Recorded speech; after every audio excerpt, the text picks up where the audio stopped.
Hi, everyone. Steve Adubato. We kick off the program back-to-back two leading members of the state legislature. In a little bit, we'll be joined by John Brabnick, Senator Brabnick. We kick off with Assemblyman Lou Greenwald, who's the majority leader in the Assembly. Good to have you with us, Assemblyman. Thanks, Steve. Nice to be back with you guys. You got it. We're taping this a week after a very important election. Governor Sherrill will take office January 20th. Top two or three issues you believe she faces, we face as a state. Go ahead, Lou. Number one issue we face is how do we navigate the cutbacks coming from Washington? Significant impacts. I know during the campaign, it was a common refrain of Jack Ciattarelli that, these aren't New Jersey issues, but very clearly cuts to Medicaid impact our number one employer, hospitals and healthcare. It impacts our residents. Hundreds of thousands of New Jerseyans rely on Medicaid plans to provide for their families. Many of them are small employers. That's the number one issue. I think the second issue is something that has popped up recently, which are the utility rate increases that the governor-elect has talked about and starting to implement a plan. I myself and my friend Craig Coughlin have been meeting with industry leaders to start to put together a program to attack the rate increases and make New Jersey a sending district for utility as opposed to receiving. And then the third is, the ongoing issue in New Jersey throughout my career and many of our careers is the issue of property taxes that ties in directly to affordability. Yeah.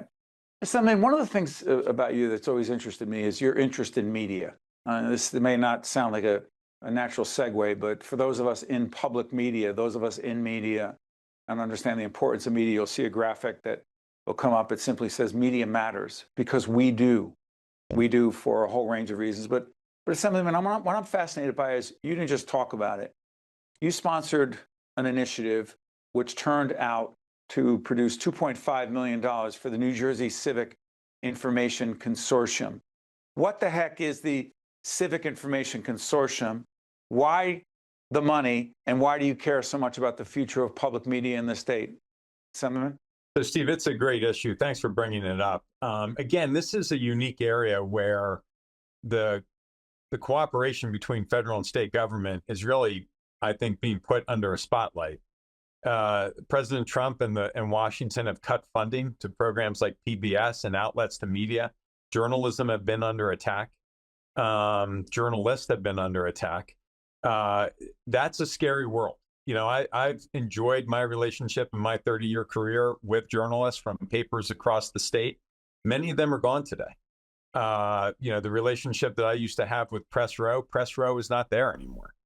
The opportunity to get public policy out to the public, to have elected officials be known by their constituents, to have candidates that just ran for office be able to be identified by their constituents in a way that they can share their ideas on public policy versus a 30-second commercial that maybe distorts who they are and what they stand for. The reality is the Civic Consortium was a mechanism that Chris Daggett brought to me. I was proud to champion. It's a bipartisan effort that has put since 2021 $11 million into building journalism directly in communities and grants that are sponsored by Chris Daggett and his organization under the Civic Consortium.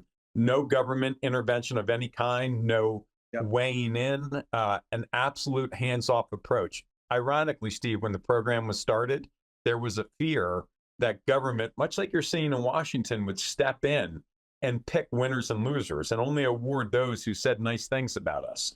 We've stayed completely hands-off on this and done a couple things. One, try to encourage young people to go into this profession as the profession changes. The second is to invest in those local outlets so that news, local journalism, can be directly conveyed through true journalists. I tell young people all the time, newspapers used to be this resource that came to your home, left on your front step. I was a paper boy back in the day when I was a kid. And that's how we used to convey information with journalists. I still love to hold a paper in my hand, Steve, and read the box scores, right? Yeah. And the reality is that those journalists were trained professionals that had to get resources. They had to get sources that confirm their stories, not just write opinions. And the last thing I'll say on it is, look, we all watch the cable news stations of our choice. It's entertainment. It's cloaked in news, but it's got opinions, and they're good resources to spark your interest in something, but then it's left to you to dig deeper and do the research. I've had a lot of friends say, oh my God, that's so boring. Well, yeah, but that's what news was intended to be. It was supposed to be factual and 20 minutes to pique your interest. So to the Assemblyman's point, and listen, I won't get on my soapbox. It's not my place. It's not appropriate, but I'll say this. There's a reason why Lou Greenwald kicks off the program and Senator John Bramnick, a leading Republican in the state, comes after him. Because folks know we don't have a horse in the race. We don't have an ideology. We don't have a point of view. That's why different people have different perspectives and opinions and ideologies and parties come on and join us. There's something to be said for that, but it's a lot easier to have people on who say rotten things about your, quote, enemies. And P.S., the president has called those of us in the media the enemy of the people. I know you don't believe that, but finally on this, where our graphic will come up, democracy in danger. Without being too self-serving, Assemblyman, why do you believe calling those of us in the media the enemy of the people is dangerous for our democracy? Assemblyman? Our most fundamental principle, our First Amendment, is freedom of speech.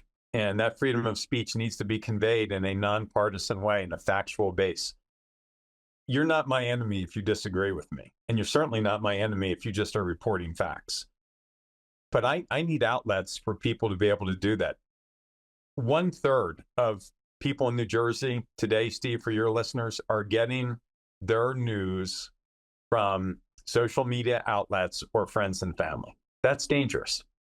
You can get it quick on TikTok. You can get, by the way, you can get an algorithm that tells you you're right about everything you think you believe, and that's dangerous. Why, Assemblyman? It's dangerous because those are based on algorithms, Steve. Look, they're wonderful tools. I use them. Same here. I enjoy the entertainment aspect of it, but I know it's entertainment.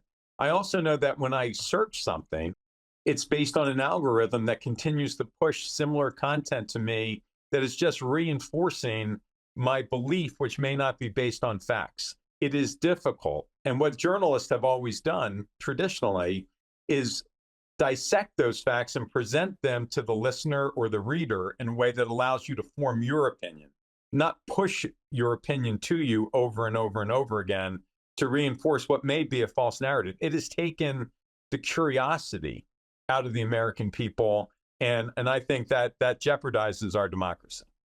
Assemblyman Lou Greenwald. Greenwald is the Assembly Majority Leader. Next time he joins us, we'll talk about a whole range of other issues as we move into the Sherrill administration and her, along with her administration and leading members of the legislature, attempt to tackle those issues. Assemblyman, thank you so much for joining us. We appreciate it. Thanks for having me, Steve. You got it. Stay with us. We'll be right back. Brought to you by... For the last 125 years, the International Brotherhood of Electrical Workers Local 102 has powered progress and built a brighter future. As we celebrate this incredible milestone, we honor the dedication of our past, the strength of our present, and the promise of our future. Together, we're stronger. Together, we're Local 102.